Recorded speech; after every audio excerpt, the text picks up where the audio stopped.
In the hustle of life, with all its noise and busyness, it's important to take time to be still, to call our senses into a quiet space that renews our bodies and opens our minds. In this holy space of peace, we speak softly the names of those for whom we prayed this morning, believing and knowing that they are cared for and about by a loving Creator.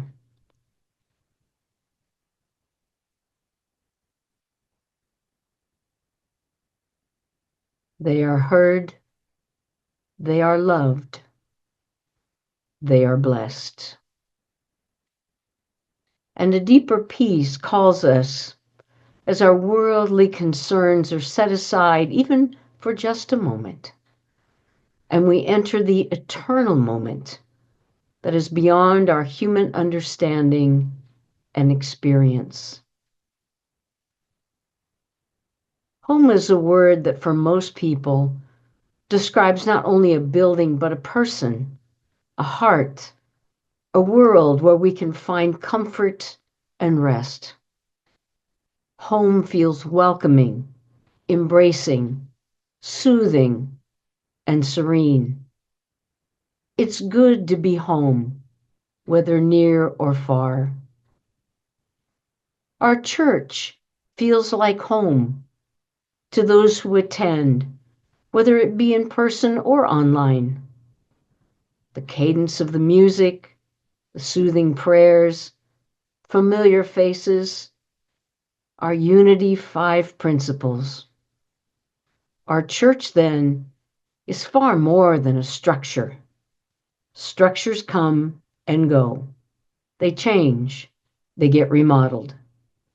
But the heart of our home is always with us because we are together. And in this space, in silent communion, we have a special connection to the greater home in which we all dwell. One presence, one power draws us closer, welcoming our hearts into its loving embrace. Let us sit quietly in the heart that calls us home right here and right now.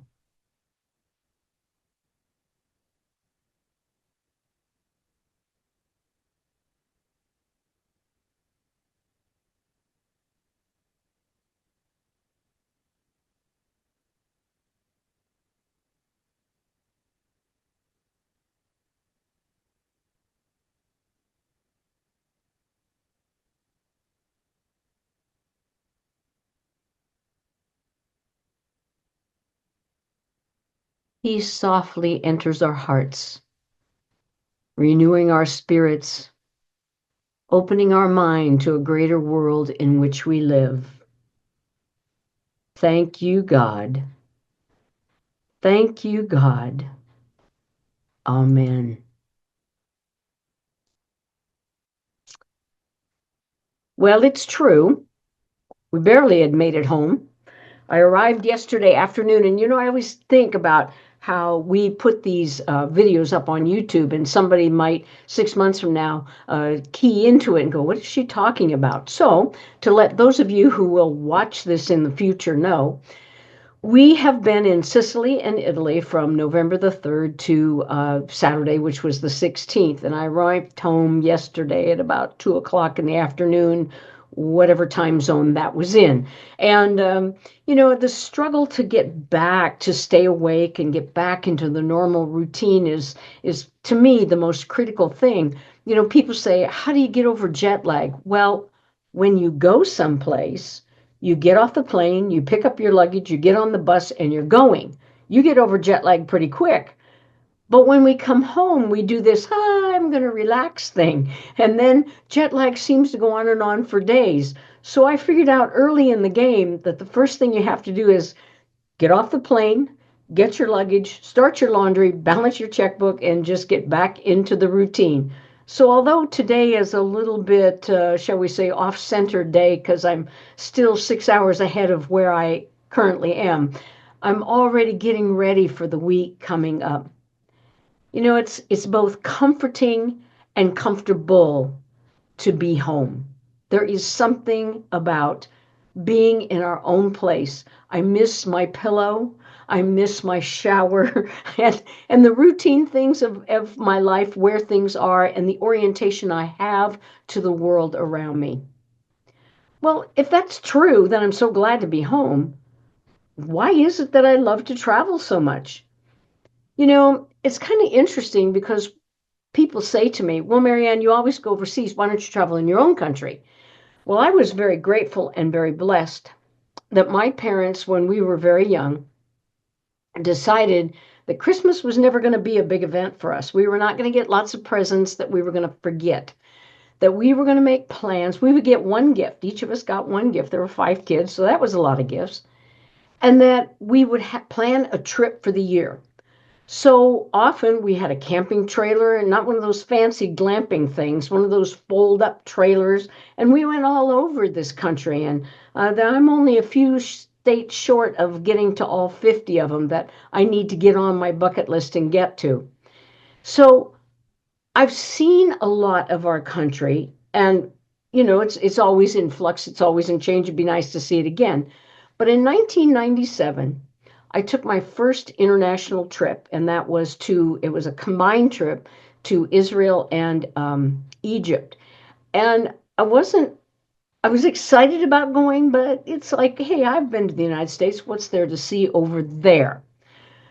Well, the first thing that happened for me was the incredible, what I call the shock of antiquities. To look at a building and realize that nothing in our country is that old. I mean, when you look at something in our country that's maybe 300 years old, we go, wow, that's really old. And then you stand in front of the temple in Luxor that's 3,000 years old. It makes a different impact somehow when you stand there underneath the canopy of this massive structure. There was a shock of cultures. Well, I knew Middle Eastern people, I'd had Middle Eastern food, but it's not the same as going there, literally, physically going there and being surrounded in an unfamiliar culture and kind of trying to navigate where you are and what you're thinking and how people around you are responding.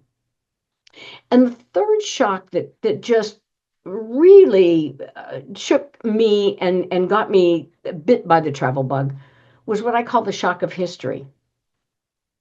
So that first trip, like I said, we went to Israel, and here I am standing on the Temple Mount, the place where Jesus came and tipped over the tables, where the second temple of Jerusalem was built, and the sense of it's so different than seeing it in a picture. I've seen lots of pictures. My Bible has pictures in it. Okay, I could see that picture. But to stand there was earth-shaking to me. And from that point on, I began to travel with a tremendous passion to see, to explore, but more than that, to experience something. So as I've gone on through the years, my passion, my drive for travel is, interestingly enough, changing in a little bit of ways. What I realized this time more than any time before is when you travel, it expands your sense of home. I never really thought about that before, but I realize how comfortable I am in my home, in my city, in my state, in my country. And I understand when I travel around, like say in the United States, I still have a sense and a feeling of the United States. I go to another state, I visit my dad in Ohio, and I go, oh, I'm in Ohio, but I still know I'm in the United States. I still can read all the street signs. I still can tell how to put the ATM card in the right way, and all of the things that make our own country very familiar to us. So my sense of home expands from my house to my city, to my state, to my country. Well, some years ago, in 2007, I had the opportunity to go to Turkey and also to Alaska. So in March of 2007, I went to Turkey for the first time ever. I got off the plane and I thought, wow, this really feels familiar. I had never been to Turkey before. I'd always wanted to go to Constantinople. I hated when they changed the name of it. I always wanted to go to Constantinople. Here I was in the airport in Istanbul. And it seemed very familiar to me.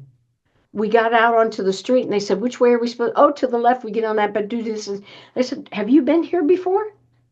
Never, never. But somehow the ground of being felt so comfortable, familiar. 4 months later was my parents' 60th wedding anniversary, and for the big celebration, we all went on a cruise to Alaska. And I got off the plane in Alaska at Fairbanks because we did part of a land tour and part of a sea tour. I was very uncomfortable. It had a very strange feeling. It had a sense of kind of cowboys and Indians. It says a kind of a rawness to the land and to the vibration. Now, what's so interesting about this to me is that I'd never been to Turkey. I don't speak the language. I had never had any familiarity with that ground, if you will. Yet when I went to a place that was part of my own country, that had sort of the look and feel of the United States, I was very disoriented. So what happens when we travel is this sense of incredible disorientation. And as a result of that, it's what I call we begin to question and lose our brave a little bit. Did you ever lose your brave? You know, think travel makes me rely on my inner senses more.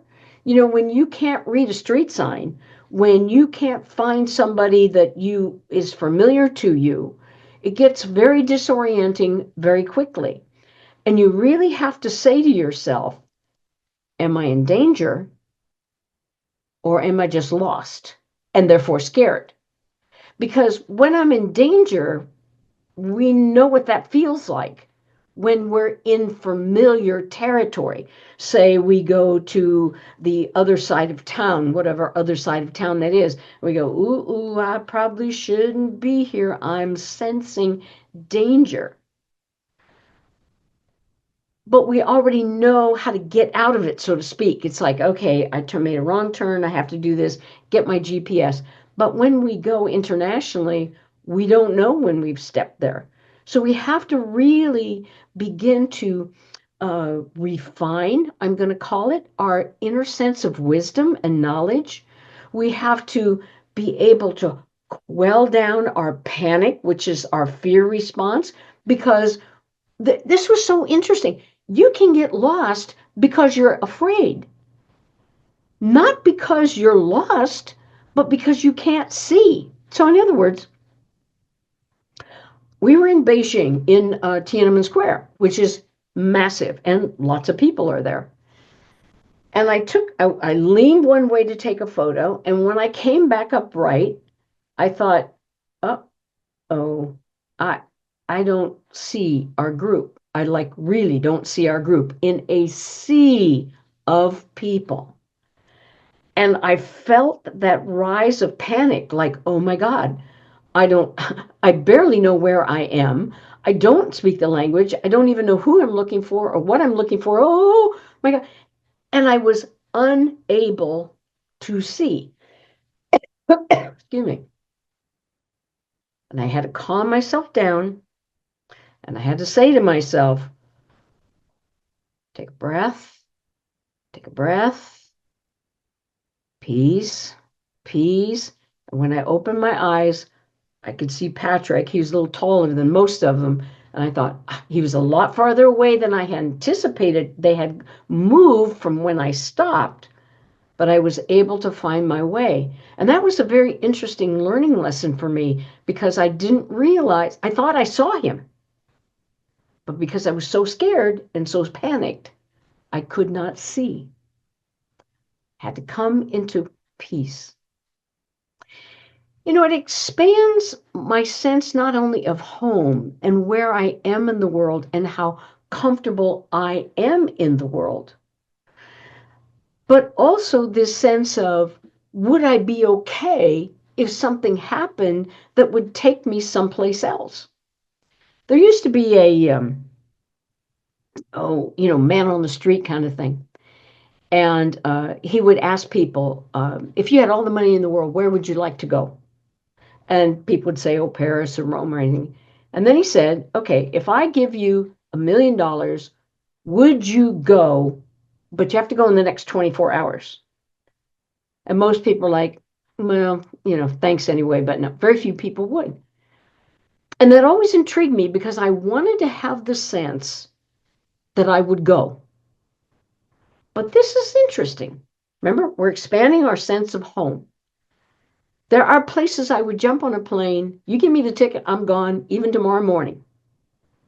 But then there are places where I've not been there before, so I'm not so sure I'm so comfortable going. Say, for example, Australia. Never been there, want to go there, but would I just, on the spur of the moment, go? I'd have to think about that because it expands and opens up this idea of my comfort zone of what is home and comfortable to me, as opposed to maybe London or Paris or Rome that we just came back from. Expanding my sense of home.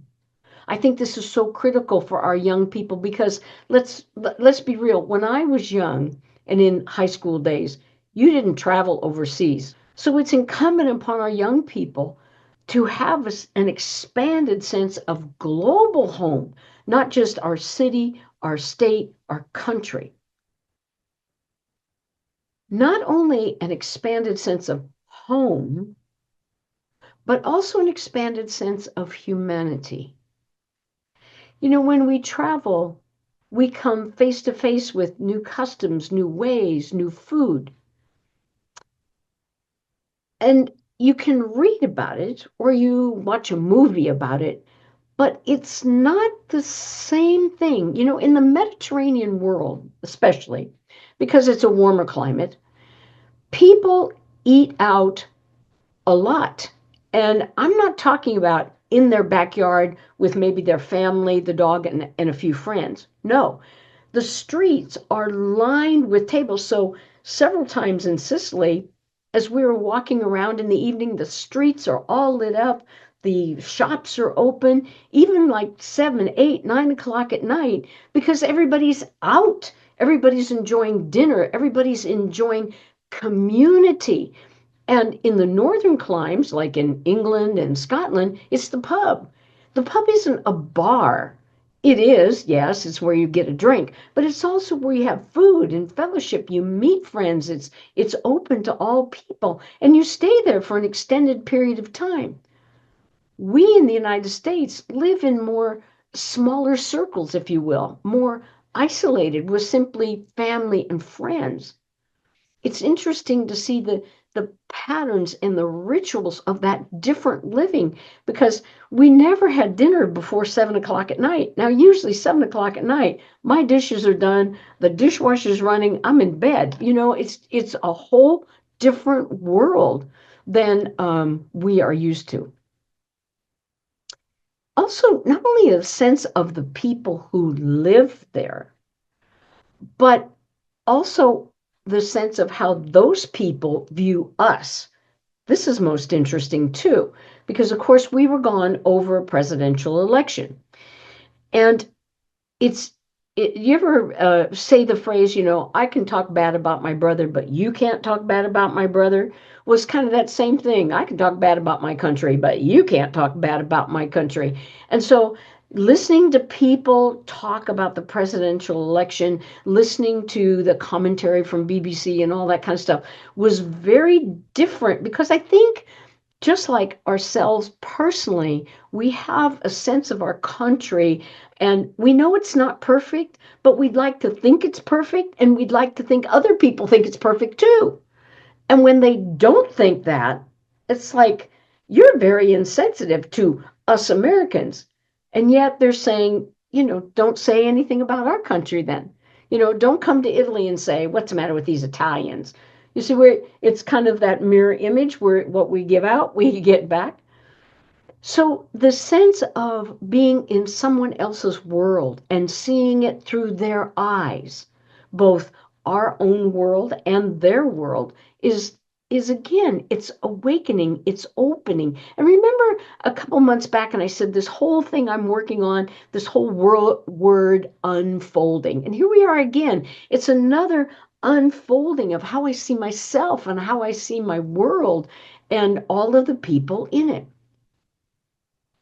Well, it was not only, this time especially, the people that in the countries that we visited, but also this time our group, we did a partnership. So the group we partnered with was a Catholic group from Connecticut, and wonderful people but they were new to us. Okay. We didn't know these people, so we met at JFK, got on the plane together, got on the bus together, and how we struggled to kind of get the two groups to work together, because this group knew this group and this group knew this group, and it was hard to bridge over those gaps until yesterday when we left at the airport. It was really cute. They were singing, the Connecticut group was over here singing Arrivederci to all of us as we were coming back to Oklahoma. To watch people who've never internationally traveled before, their fear of the unknown, their need to control. Oh my gosh, those people would drive me crazy, because they would want to know over and over, what time are we supposed to meet the bus? What time are we supposed to do this? Are we going to stop for lunch? Are we going to do this? Are we going to do that? And the early years of being a tour leader, I would get really anxious about that, really annoyed. When I come to realize what it was is they feel out of control. They're not in their comfort zone of home and friends. They're out of that comfort zone. And when we are out of that comfort zone, we need to feel in control to feel safe. So it helped me understand what it means to feel safe in a larger world, not just in our own world, but in a large world. Another thing I witnessed that I had not witnessed before was the caring for spouses. On the plane flight, there was a gentleman who was he was a big guy, and his seat was not next to his wife, and he was very upset. He was very agitated about it and very loud about it. Well, good luck for me. Guess where they landed? Right next to me as we swapped seats, trying to get it all straightened around for him. And my first response was, that was just kind of rude, and it really wasn't all that necessary. She was still on the same plane, only 2 seats away. What was the big deal? Until I began to listen to their conversation a little bit, and he was overcompensating. Something wasn't quite right. And I saw that this woman was beginning to experience some of the signs of dementia. And she wasn't the only one on this trip. And the spouse sort of trying to overcompensate to protect and make sure that spouse was safe. We become insensitive to other people's cultures, and we don't realize, because we do live in our world, how important it is to unfold and expand and get out of, even just to get out of Brownsville, to go to Harlingen, to go to Austin, to go to Houston. I mean, we're not even talking international, to become more sensitive to the pace and the heartbeat of other cultures that are not like our own, and how other cultures view our culture as an invasion. For example, McDonald's. They want it. It's not to say that McDonald's isn't busy in Rome. It most assuredly is. But at the same time, they struggle with recognizing how it's robbing their culture of something that's uniquely theirs for the American version. You know, one of the most interesting things that happened to us, and there were many, many stories to tell over the course of time, is that because we did go with a Catholic group, we had a papal audience. And I, quite frankly, had not really any idea what a papal audience would be like. I thought that the Pope would come out on the balcony and he would bless us and he would kind of go back in or say a word or two. I had no idea. Well, that morning, Wednesday, I think it was the 13th, we had an actual invitation. The invitation meant we had a chair to see the papal audience, which was out in St. Peter's Square, which is all open. It was cold that morning, but it was a bright day. It was a beautiful day, actually. And there was bands playing, which was most fascinating. And they were playing tunes from various countries that we would recognize. And so the people would cheer, and then they came on the intercom and said, "We welcome the people from United States and welcome the people from Singapore," and all these groups and then we all cheered. And then the Pope comes out, and because it was a nice day, he was out in the Pope Mobile. And they had laid a track out for him so that as he wound around the audience and the people, I mean, we were only 3 people away from him, not very far at all. We had a good, clean view of him, and he was waving and smiling. And then he went up to the platform area and gave an address. The address was most interesting because it was like in short paragraphs, like maybe 2 minutes and 2 minutes and 2 minutes. And then it was translated into 3 different languages or 4 different languages. But at the very end, something very interesting happened. And it still touches me to tell you about it. He put his papers aside. Now, we're watching him on a big screens, TVs. He leaned forward and he's speaking in Italian, so we don't know what he's saying, but he changes his cadence. It gets low, it gets intense. He's leaning forward, his body language. And the only 2 words I recognized that he said was Israel and Palestine. And I knew in that moment he was begging the world to cease that war. And I felt it, not just heard it, I experienced it viscerally. And even though I didn't know what he said, I knew what he said. And the people got very, very quiet. And we all understood at a deep level what he was trying to say. Later on that night, we were having dinner, and I said, "Did anybody else? Was that I just being weird or whatever?" And they said, "No, it was really obvious. He was intentional in speaking his heart truth to all of us." You know, I used to say that I traveled to go and see things, to see them for myself. But now I'm wondering, as the years go on, if travel isn't the opportunity to see myself, a kind of system check. Am I as compassionate as I think I am? Am I as flexible? Do I need to be in control? Do I need to fix everyone? You know, as I live in my nice little cocoon world, I think I'm all of those things.